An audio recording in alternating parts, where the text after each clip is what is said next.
Julien, tu peux nous parler de ta vie de pêcheur? Comme beaucoup, ça a commencé au bord de l'eau, c'est un peu bête à dire, mais quand j'étais tout petit, j'avais plein de mares autour de chez moi. J'adorais aller me promener, et puis avec 3 fois rien, un peu de matériel du grand-père, une épuisette. Voilà, ça a commencé comme ça, les pieds dans la vase.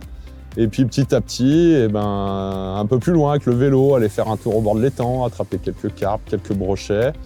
Et puis jusqu'à aller vivre en Guadeloupe pour profiter de ma passion.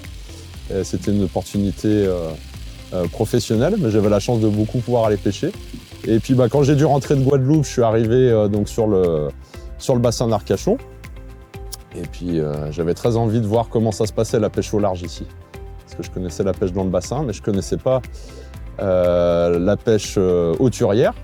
Et donc j'ai sollicité un guide de pêche, Michael Jollard, et on a vécu une journée exceptionnelle au thon, pêche du thon rouge sur chasse.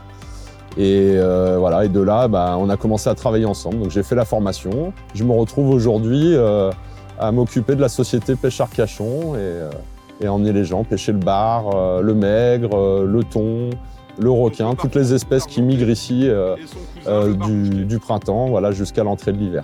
Donc on a une belle saison avec de belles diversités d'espèces, un panorama incroyable. Donc voilà, je me sens bien ici et ça me fait plaisir de recevoir plein de monde sur le bateau. Oui, je suis guide pro Daiwa depuis 2 ans, mais je travaillais, en tout cas j'ai acheté les produits Daiwa déjà bien longtemps avant. Quasiment dès le début, ça a été une référence par rapport à l'image. Déjà, il y a une très bonne image. Par rapport au large choix de matériel, la qualité, la durabilité, voilà, les différentes innovations.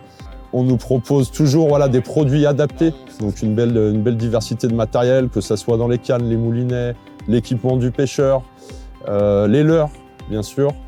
Donc j'ai quelques leurres favoris, comme le Samurai Jig.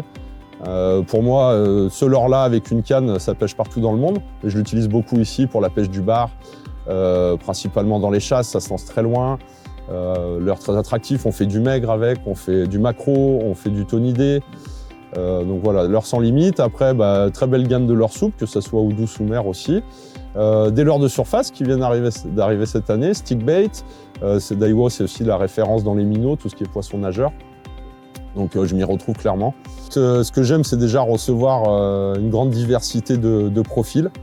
Il y a des enfants, je reçois les enfants à partir de 7 ans, avec leurs parents ou un tuteur. Et puis j'ai des messieurs qui, ça fait 40, 50 ans, qui pêchent le bassin. Et ils viennent aussi s'offrir une petite sortie pêche. Alors ce que j'apprécie particulièrement aussi, c'est pouvoir transmettre de l'information. Donc en premier lieu sur l'environnement. On a la chance ce matin de pouvoir profiter du champ des oies de bernache. On en est entouré, il y en a des centaines.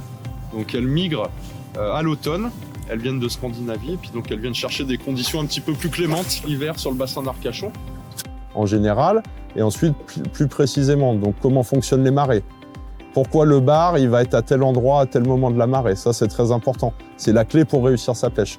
Donc leur donner une certaine autonomie dans leur façon de fonctionner sur les spots en fonction des heures marées et qu'ils puissent passer eux-mêmes dans leur bateau une matinée où ils peuvent espérer faire du poisson régulièrement. On est coef autour de 80, donc encore des bons coefficients pour la pêche du bar, puisque le bar il s'alimente avec le courant, c'est-à-dire que la marée, l'échange d'eau entre le bassin et l'océan, des millions de mètres cubes d'eau qui se déplacent. Deuxième lieu, ce que j'adore, c'est parler techos, comme on dit, technique et matos. Donc l'électronique, bien sûr les cannes, moulinets, on est tous un petit peu friands de ce beau matériel, les leurres, donc bien sûr comment on les anime, sachant que moi je propose une animation école, mais que chacun aussi a sa petite touche personnelle. Et le pêcheur lui-même, le stagiaire, m'apporte aussi en retour, parce que parfois je les vois faire des choses que moi j'aurais pas fait.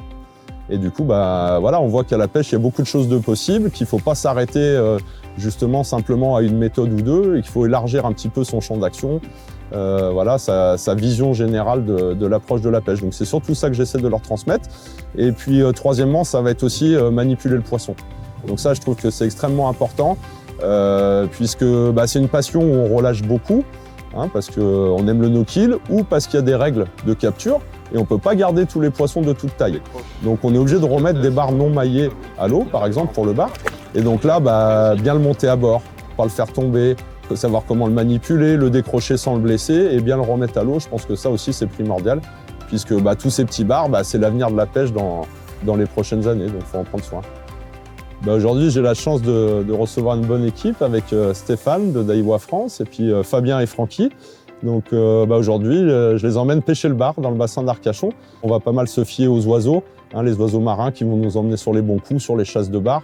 Les deux sont liés, donc pas mal d'observations, de la patience comme toujours à la pêche et puis j'espère un peu de chance pour prendre des beaux poissons et puis bien s'amuser.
C'est de la pêche brochette carrément. Ah, il est rentable le fond. La doublette. C'est pour ça que c'était un peu plus lourd. Ouais. Numéro 1 Ah, j'aurais dû prendre en photo avec. et numéro 2.